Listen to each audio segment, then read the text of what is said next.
En eau, Garland ne Québec gouelet var kalskrité le roas. Et de war maout gant ar ganerediawang et taolans gouel broad el ar brezon nek var lene. A ben nebeud e enrolo un nebeud tourniou en ar studio hag evitse e vez kuzuliet gant un arzo en avez en mad briek gerveno.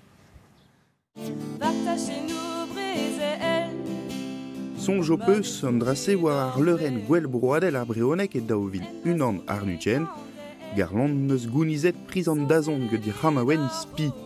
Profet eo bet dei un enroladen gant mignonnet ar breonek a ozerien an tollans. A just a war, rema il labourat bar ar actress en Econova, an relet evo an EP emizme, dizolen a ra Garland ar studio a vid mounet barok.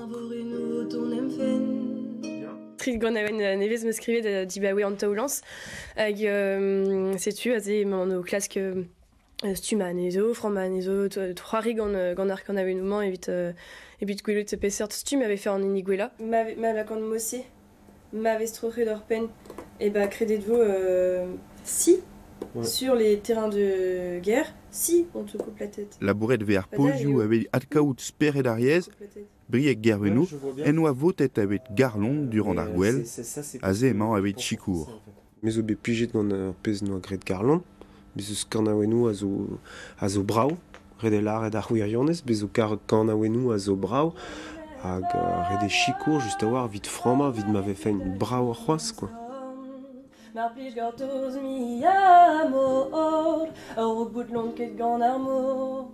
Pep a li fur, a zo mat gaout, neuze mat kenan eo dam sonj da chila oa da kemer tout ar pez vez lare din, a var l'eur din met d'ober ar meskaj a pez mo klevet, quoi.